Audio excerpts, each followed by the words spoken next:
레위기 18장. 여호와께서 모세에게 말씀하여 이르시되 너는 이스라엘 자손에게 말하여 이르라. 나는 여호와 너희의 하나님이니라. 너희는 너희가 거주하던 애굽 땅의 풍속을 따르지 말며 내가 너희를 인도할 가나안 땅의 풍속과 규례도 행하지 말고 너희는 내 법도를 따르며 내 규례를 지켜 그대로 행하라. 나는 너희의 하나님 여호와이니라. 너희는 내 규례와 법도를 지키라. 사람이 이를 행하면 그로 말미암아 살리라. 나는 여호와이니라. 각 사람은 자기의 살부치를 가까이 하여 그의 하체를 범하지 말라. 나는 여호와이니라. 내 어머니의 하체는 곧 내 아버지의 하체이니 너는 범하지 말라. 그는 내 어머니인즉 너는 그의 하체를 범하지 말지니라. 너는 내 아버지의 아내의 하체를 범하지 말라. 이는 내 아버지의 하체니라. 너는 내 자매 곧 내 아버지의 딸이나 내 어머니의 딸이나 집에서나 다른 곳에서 출생하였음을 막론하고 그들의 하체를 범하지 말지니라. 내 손녀나 내 외손녀의 하체를 범하지 말라. 이는 내 하체니라. 내 아버지의 아내가 내 아버지에게 낳은 딸은 내 누이이니 너는 그의 하체를 범하지 말지니라. 너는 내 고모의 하체를 범하지 말라. 그는 내 아버지의 살부치니라. 너는 내 이모의 하체를 범하지 말라. 그는 내 어머니의 살부치니라. 너는 내 아버지의 형제의 아내를 가까이 하여 그의 하체를 범하지 말라. 그는 내 숙모니라. 너는 내 며느리의 하체를 범하지 말라. 그는 내 아들의 아내이니 그의 하체를 범하지 말지니라. 너는 내 형제의 아내의 하체를 범하지 말라. 이는 내 형제의 하체니라. 너는 여인과 그 여인의 딸의 하체를 아울러 범하지 말며 또 그 여인의 손녀나 외손녀를 아울러 데려다가 그의 하체를 범하지 말라. 그들은 그의 살부치이니 이는 악행이니라. 너는 아내가 생존할 동안에 그의 자매를 데려다가 그의 하체를 범하여 그로 질투하게 하지 말지니라. 너는 여인이 월경으로 불결한 동안에 그에게 가까이 하여 그의 하체를 범하지 말지니라. 너는 내 이웃의 아내와 동침하여 설정하므로 그 여자와 함께 자기를 더럽히지 말지니라. 너는 결탄코 자녀를 몰래에게 주어 불로 통과하게 하므로 내 하나님의 이름을 욕되게 하지 말라. 나는 여호와이니라. 너는 여자와 동침함 같이 남자와 동침하지 말라. 이는 가증한 일이니라. 너는 짐승과 교합하여 자기를 더럽히지 말며 여자는 짐승 앞에 서서 그것과 교접하지 말라. 이는 문란한 일이니라. 너희는 이 모든 일로 스스로 더럽히지 말라. 내가 너희 앞에서 쫓아내는 족속들이 이 모든 일로 말미암아 더러워졌고 그 땅도 더러워졌으므로 내가 그 악으로 말미암아 벌하고 그 땅도 스스로 그 주민을 토하여 내느니라. 그러므로 너희 곧 너희의 동족이나 혹은 너희 중에 거류하는 거류민이나 내 규례와 내 법도를 지키고 이런 가증한 일에 하나라도 행하지 말라.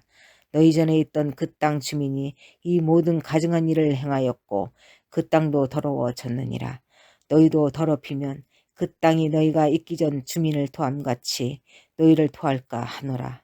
이 가증한 모든 일을 행하는 자는 그 백성 중에서 끊어지리라.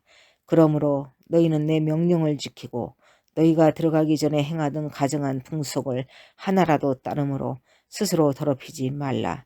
나는 너희의 하나님 여호와이니라. 아멘.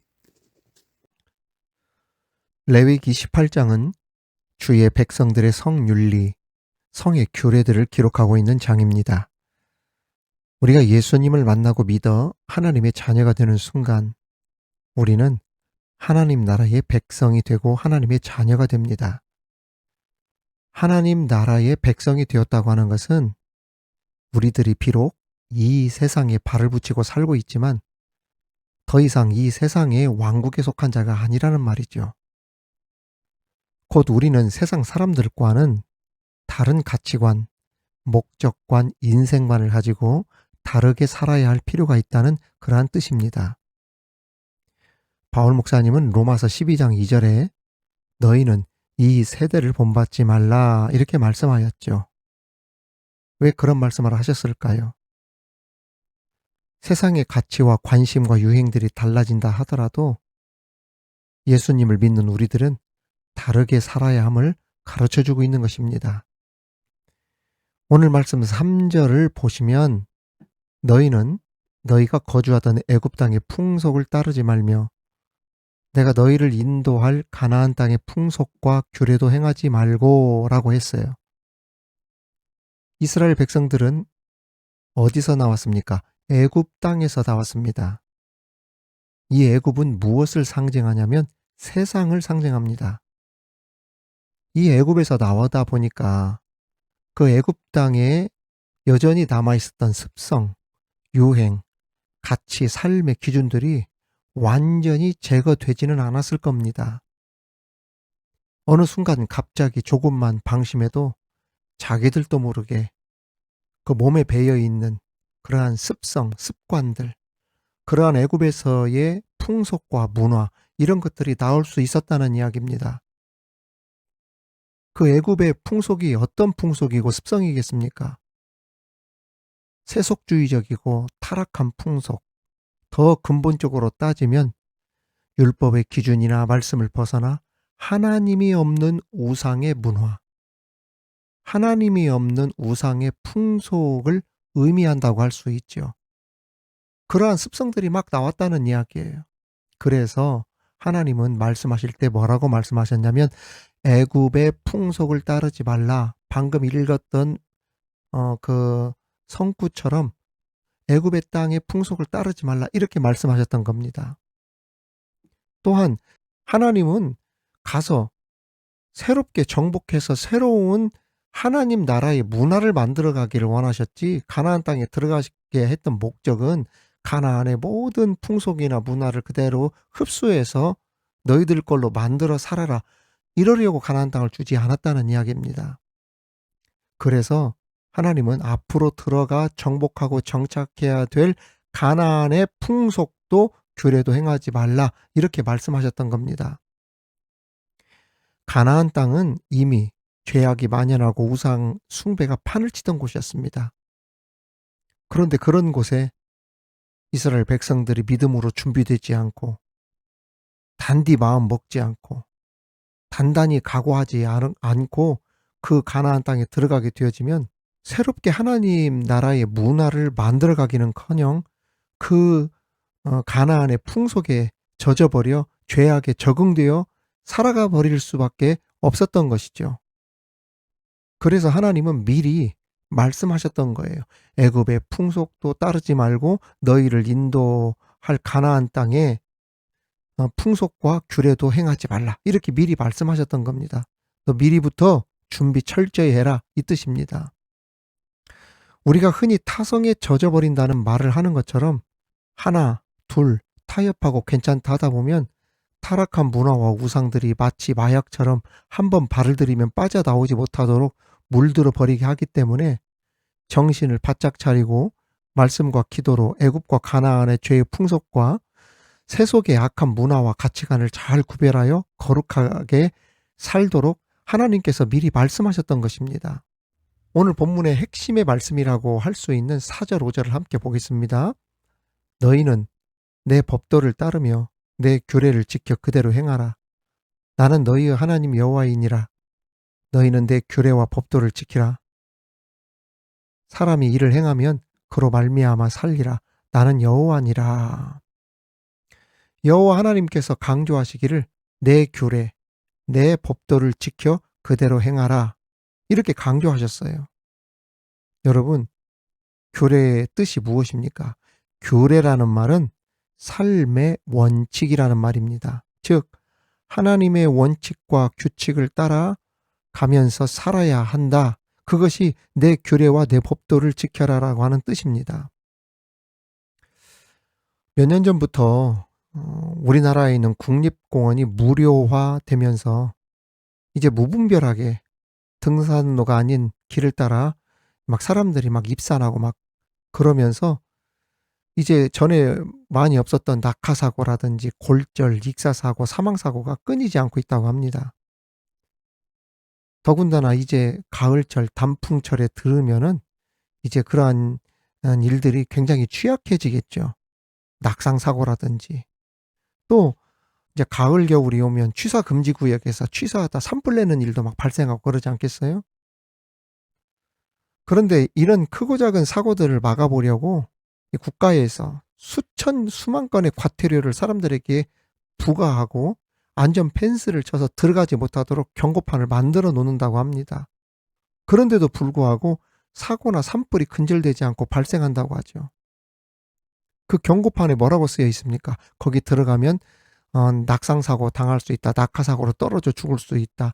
담배 피우면 산불 난다. 줄을 잡고 올라가지 않으면 미끄러져 떨어진다. 불 피우면 과태료 분다. 이러한 과태료 조항을 내세우면서 법을 어기지 말도록 그렇게 경고판을 붙여놓지만, 이러한 법들을 무시하면서 들어가지 말아야 할 곳 들어가고 피우지 말아야 할 불 피우고 그러면서 엄청난 피해와 사고를 유발한다는 거예요.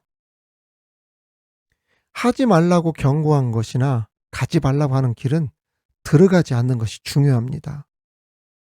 마찬가지로 하나님의 규례는 이러한 등산로에 붙여 있는 경고판과 같은 거예요.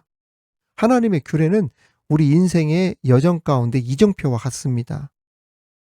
그 길로 가면은 인생길에 다치거나 넘어진다, 큰 사고가 일어난다. 하나님께서 그런 규례와 법도를 통하여서 우리들에게 가르쳐 주죠. 우리가 이것을 기억하여 하나님의 율례와 법도를 따라 살아가는 그러한 참 믿음의 성도들 되시기를, 그래서 하나님께서 말씀하신 대로 복된 삶을 살아가는 저와 여러분이 되기를 주님의 이름으로 축원합니다. 이제 계속 말씀을 이어 입에도 담을 수 없는 가증하고 부끄러운 행위들이 등장하고 있습니다. 사실 이 성이라고 하는 건 하나님께서 우리에게 주신 선물이죠. 소중하고 아름다운 것입니다. 왜냐하면 하나님께서 그것을 창조하셨고 우리들에게 허락해 주셨기 때문입니다. 그런데 이를 왜곡하거나 인간의 본능에 따라 휘두르고 방탕하게 잘못 사용하면서 나쁜 것이 되어버린 것, 이것이 문제였죠. 특히 요즘은 동성애 문제가 사회를 넘어 영적으로 큰 사회 문제가 되고 있습니다. 성경에서는 동성애에 대한 범죄에 대해 강한 어조로 경고하고 있다는 것을 우리는 알아야 합니다. 22절에 보시면 너는 여자와 동침함같이 남자와 동침하지 말라. 이는 가증한 일이니라 라고 되어 있습니다. 우리나라에 매년 그 행정 중심이라 할 수 있는 대한민국 한복판 서울시청 앞 광장에서 퀴어 축제라고 매년마다 열립니다. 퀴어 축제라고 하는데 이 퀴어라고 하는 말은 성소수자를 가리킵니다. 즉 동성애 성소수자 축제, 이게 퀴어 축제입니다. 그런데 성경은 동성애를 가리켜 가증하다 이렇게 표현하고 있다는 걸 알아야 합니다. 동성애자에 대해서 비판하는 것을 세상에서는 관용 없다, 차별한다, 사랑이 없다 이렇게 비판을 하는데, 그리고 뭐 인권을 무시한다 떠들고 그러는데, 이 성경에서는 이것을 아주 강하게 금지하고 있습니다. 하나님이 기뻐하시지 않는다는 거예요. 물론 동성애를 절대 인정하거나 비호하거나 묵인하거나 장려하지 않고 오히려 가증하다, 금지하고 있지만, 그렇다고 성경이 사람 자체를 미워하거나 증오하거나 혐오하지 않는다는 것도 알아야 합니다. 소위 성소수자에 대해서 무조건 그들은 복음을 들을 수 있는 기회조차 없는 사람이다 이렇게 낙인을 찍거나 차별을 하거나 그들을 증오하거나 혐오해서는 안 된다는 거예요. 그들도, 성소수자도 복음을 들어야 될 하나님의 창조하신 사람임을 알아야 합니다. 얼마든지 복음을 듣고 회개할 기회가 있는 영혼이라는 이야기예요.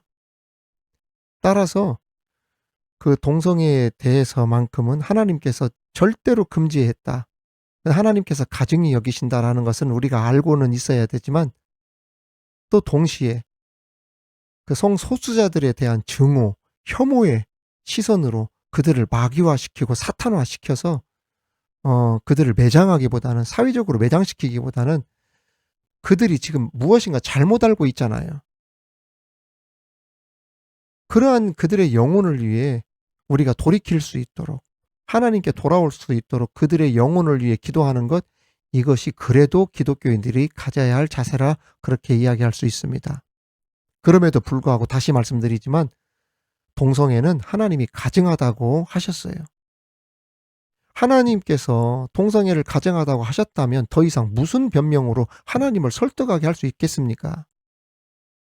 아니, 하나님께서 말씀하시기를 남자가 남자와 더불어 동침하거나 여자가 여자와 더불어 성적 행위하는 것을 하나님이 가증히 여기신다 하셨는데 하나님이 아니시라고 하셨다면 아닌 것입니다. 왜 하나님이 아니라고 한 걸 가지고 그것을 맞다고 하는 거예요? 그 잘못된 것 아닙니까? 시대가 아무리 변해도 변하지 말아야 할 진리는 있는 거예요. 관용하면서 우리가 살아야 되지만 관용을 허락해서는 안 될 것도 있다는 뜻입니다. 우리가 그것을 알아야 한다. 로마서 1장 27절에는 더 구체적으로 말씀을 해주고 계시는데, 그러니까 그 왜곡된 성행위, 즉 동성애, 레즈비언, 호모와 같은 행위로 인해서 그에 따른 심각한 결과가 따르게 될 것이라고 말씀하셨다는 것을 알아야 합니다. 그 로마서 1장 27절에 보면 그와 같이 남자들도 순리대로 여자 쓰기를 버리고 서로 향하여 음욕이 부릴 듯하며 남자가 남자와 더불어 부끄러운 일을 행하여 그들의 그릇 때문에 상당한 보응을 그들 자신이 받았느니라. 그렇습니다. 남자가 순리를 어기고 남자가 남자로 더불어 부끄러운 일을 행했다. 동성애입니다. 이로 인하여서 상당한 보응, 그게 뭡니까? 그 질병이 바로 에이즈잖아요. 동성애에 대한 하나님의 경고라고 말하는데 동의하고 있어요. 그렇다고 모든 에이즈 환자가 다 부적절한 동성애를 통해 생겨나는 것은 아니라는 것도 알아야 합니다. 왜냐하면 수혈 과정에서 발생하여 애먼 사람이 에이즈가 걸리는 일도 있기 때문입니다.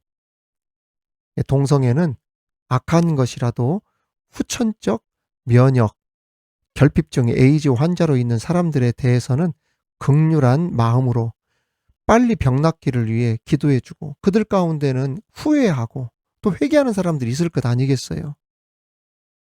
그런 사람들 막 낙인 찍고 에이즈 걸렸다고 과거의 일을 들추어서 막 지적하고 수치를 주고 그러기보다는 그들이 빨리 병을 낫고 치유받아서 다시 정상적인 삶을 살고 또 하나님께로 돌아와 그의 영혼이 살도록 만드는데 우리 교회가 관심을 가져야 된다는 이야기예요. 근데 29절에 보시면 이 가증한 모든 일을 행하는 자는 그 백성 중에서 끊어지리라. 그러니까 하나님께서 이 가증한 일을 행하는 사람들을 백성 중에서 열애시키고 격리시키겠다 이렇게 말씀하셨어요. 왜 그랬을까요? 그러한 일들로 사회의 근간을 어지럽게 만들기 때문에 그렇게 열애시키고 격리시키겠다고 하신 것입니다. 여러분, 이제 말씀 마칩니다. 어떻게 살면 되냐면 따라합시다. 말씀대로 삽시다. 그래요. 말씀대로 사는 거예요. 내 규례와 내 법도를 그대로 지키고 행하라. 이렇게 하나님께서 말씀하셨다는 것을 우리가 기억하면서 백성 중에서 끊어지는 저주가 아니라 정말 하나님의 기쁨이 되어서 그 율례와 법도대로 살아감으로 축복을 쌓아가는 복된 성도들 그리고 여러분의 자녀들이 다 되시기를 우리 주님의 이름으로 축원합니다. 사랑의 하나님, 왜곡된 성문화로 어두워진 세상이 성경의 바른 진리의 말씀으로 새롭게 되기를 원합니다. 하나님께서 아니다 라고 하셨다면 아닌 것임을 우리가 알고 특히 동성애와 같은 왜곡된 성에 대해서만큼은 확고한 올바른 성의식을 갖고 살게 하시며 우리의 모든 삶의 기준이 오직 하나님의 말씀을 중심으로 움직이는 삶이 되게 하여 주옵소서. 하나님이 기뻐하시고 원하시는 세상을 만들어가는데 교회가 거룩한 역할과 사명을 잘 감당할 수 있게 하여 주옵시고 또한 하나님의 율례와 법도를 따라 사는 우리 모든 성도들 다 되게 하여 주시옵소서. 감사드리며 예수님 이름으로 기도하옵나이다. 아멘.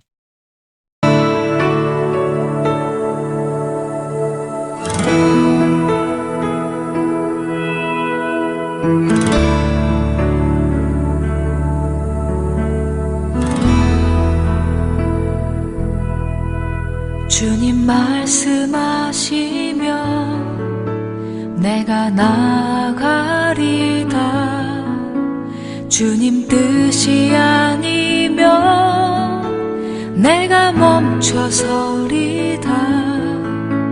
나의 가고 서는 것 주님 뜻에 있으니 오 주님 나를 이끄소서. 주님 말씀하시면 내가 나가리다. 주님 뜻이 아니면 내가 멈춰서리다. 나의 가고 서는 것 주님 뜻에 있으니 오 주님 나를 이끄소서. 뜻하신 그곳에 나 있기 원합니다. 이끄시는 대로 순종하며 살리니 연약한 내 영혼 통하여 일하소서. 주님 나라와 그 뜻을 위하여.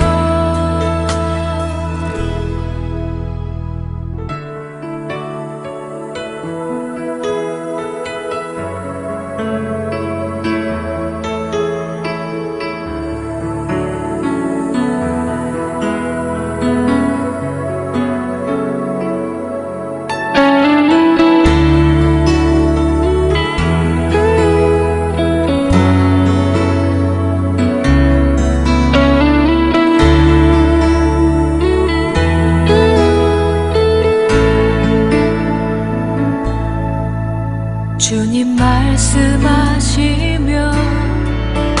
내가 나가리다. 주님 뜻이 아니면 내가 멈춰서리다. 나의